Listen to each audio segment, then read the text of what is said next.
Pump it up, pump it up. Trae. Come on, come on. With Trae. Pump it up, pump it up. It's the day with This is the day to gain inspiration, to make a positive change in the nation. We're inviting you to partake in conversation, to raise your vibration. It's the day that we will all celebrate all of our peeps that make this thing elevate. Watch the negative fade away, cause it's the day with Trae.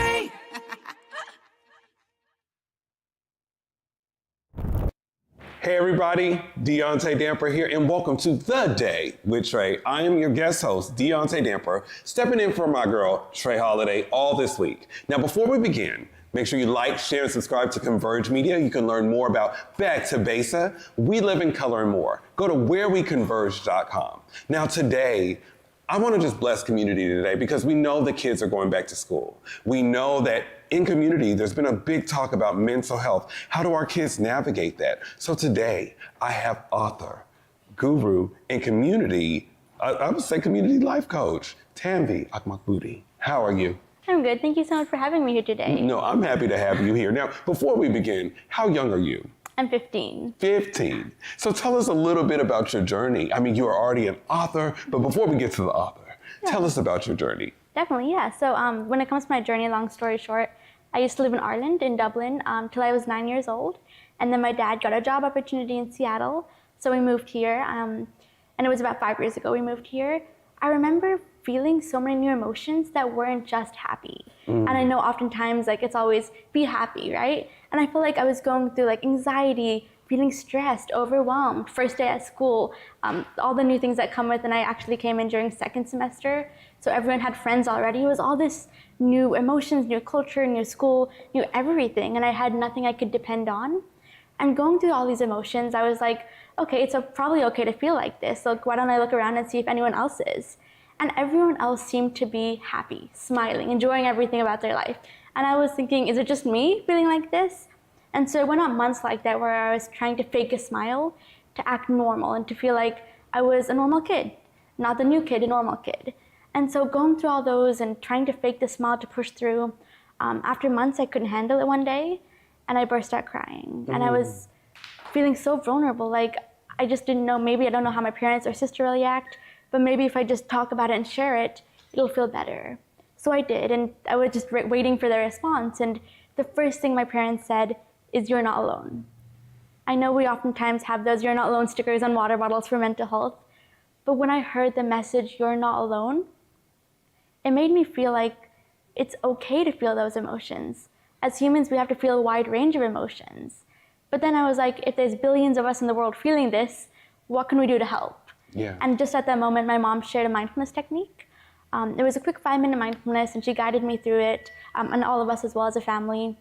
And during that calm 5 minutes, I didn't think of who to sit beside the next day at lunch.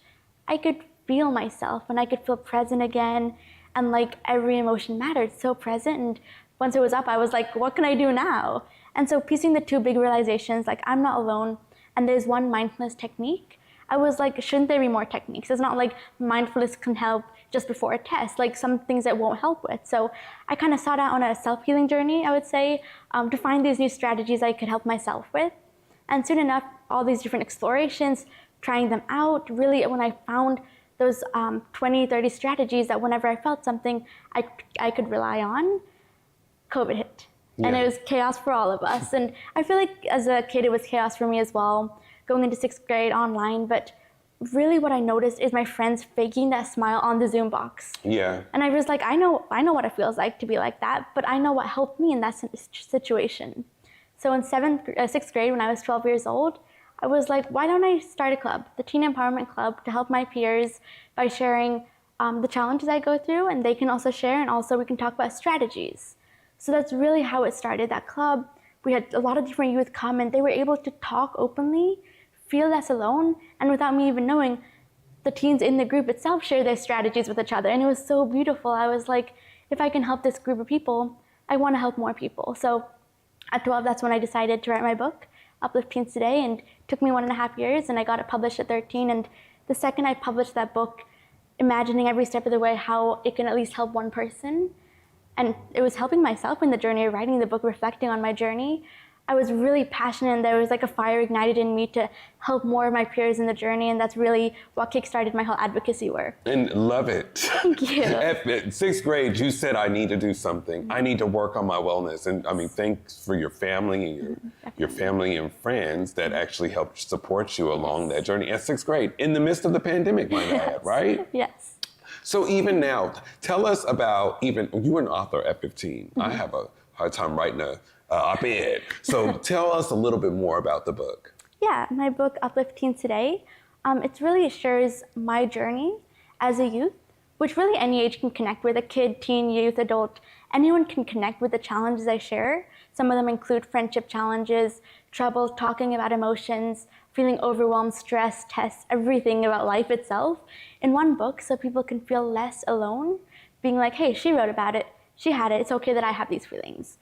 But also I have the different strategies I used in those situations, like we have the different light box moments where it's kind of like I share each of the steps on how to do a strategy, a QR code to a video of me explaining it, and how the strategy helped myself in the journey. So it's kind of the idea of this book is, one, you're not alone.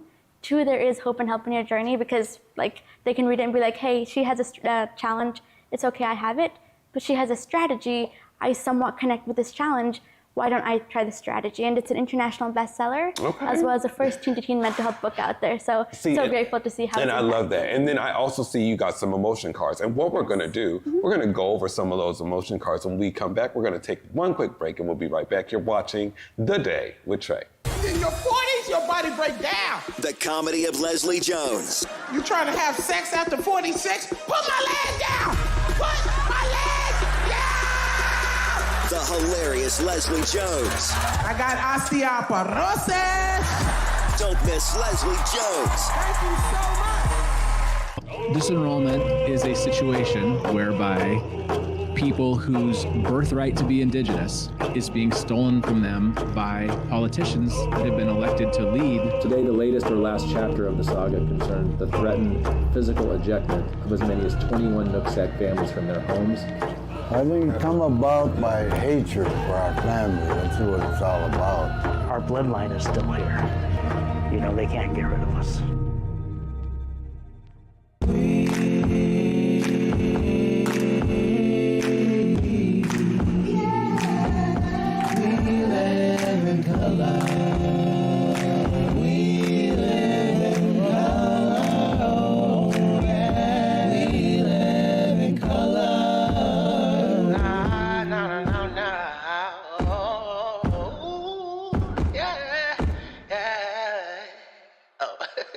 Let's start the show. Here on Back to Besa, it's always been important to me that we uplift stories from across the region, and that no matter where you live in the nation, you never have to miss a moment of the show as we continue to highlight the beauty, excellence, and resilience of our communities across the Pacific Northwest. Why? Because representation matters. So no matter where you live, be it the Central District or Centralia, Portland or Pullman, or anywhere across the country, I encourage you to join me on this Back to Besa journey by downloading the free Fox Local app on your phone or smart TV as we continue to elevate the very best in our communities. Welcome back, y'all, to The Day with Trae. I'm so sorry, because I'm so happy to be in front of this author today.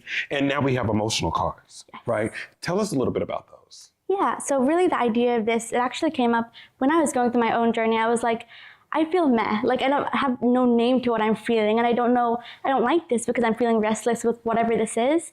And so I wanted to identify the emotion that I was going through. So that's at 9, I kind of had the prototype I made, finding the different emotions and having a question card that I could ask myself, or I even showed it to my dad when he's stressed at work, like putting these cards that, what do you feel? And then I ask a bunch of prompt questions.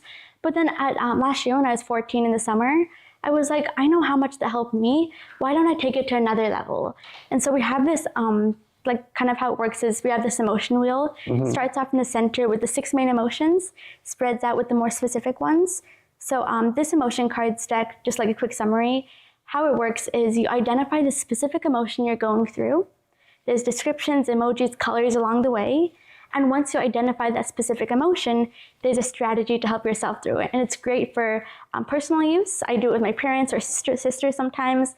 A lot of school counselors do it in schools as well. So it's really great as a family fun game to talk about emotions together and break the stigma of, if you feel sad, shoo it away. This helps acknowledge that. I love that. Let me see one of them cards. Yeah, so kind of, if you'd like to take a look, we have... So I was a little fearful earlier today, just of of my day. Yeah. So what do? Yeah, exactly. So if you think you feel fear, you look at the emoji, and in the back, there's the signs, there's the symptoms and prompts. Okay. For the prompts, it can be like you ask yourself to make sure you're feeling fear. Someone can ask you, which is what I like people doing a lot for me.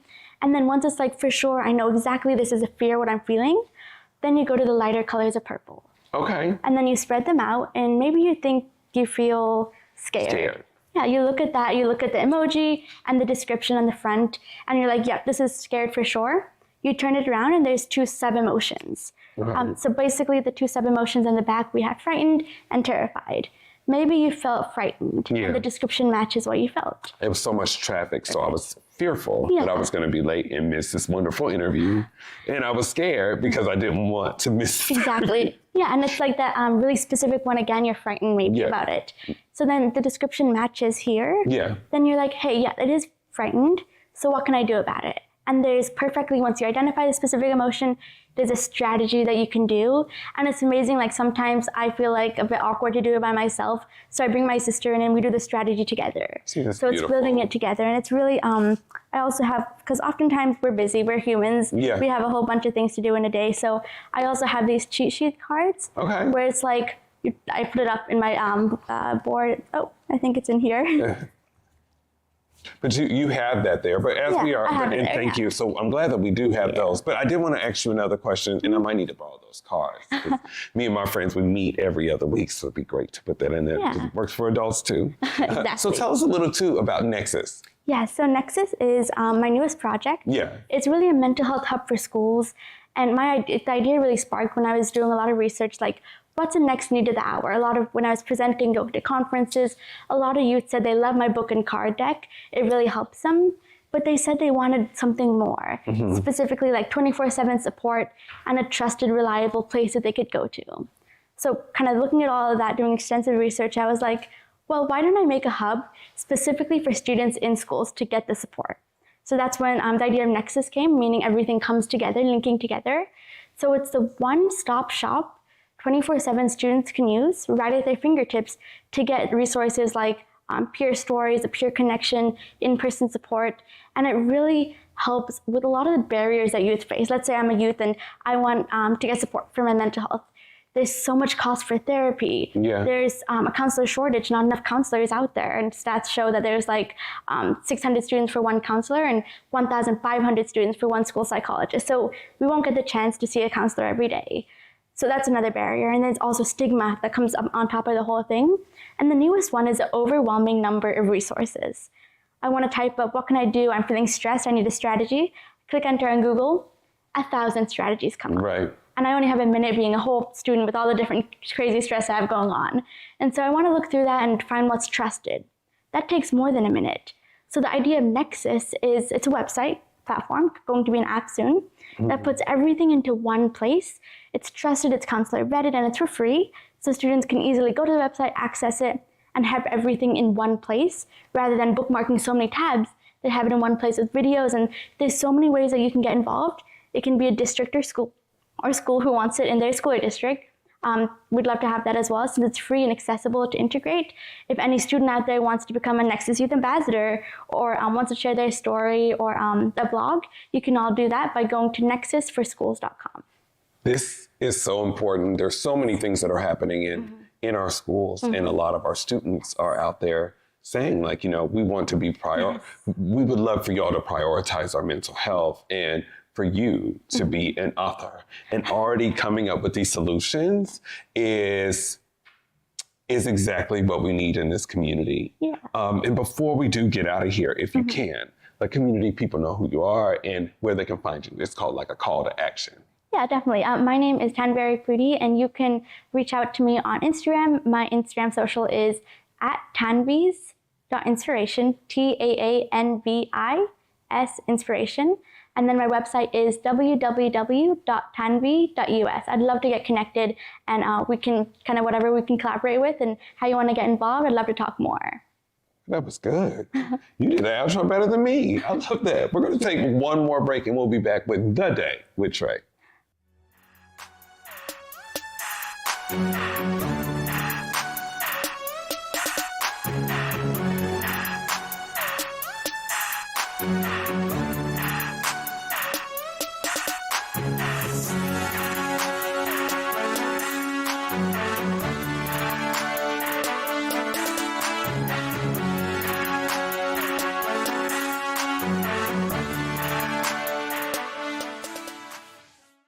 I learned about the ANU program through many different community organizations. The program, they're very good at making sure that you meet the right people.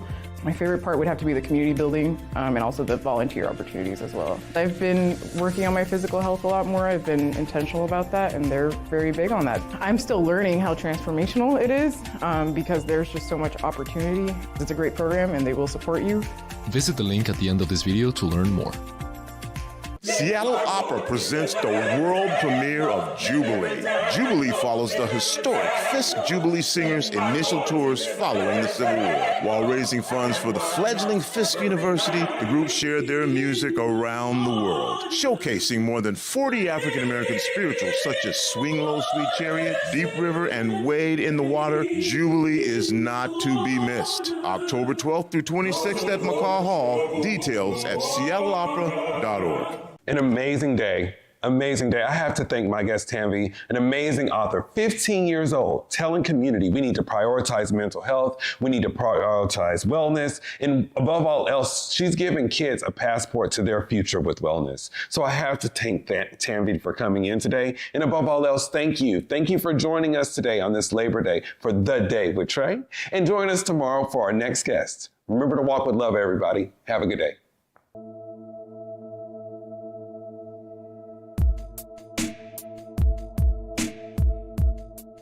Converge Media produces culturally relevant content for Black and urban audiences. Our coverage is raw, transparent, and objective, praised by community leaders, government officials, and residents. Support Converge Media today via Venmo, Cash App, or PayPal at Converge Media.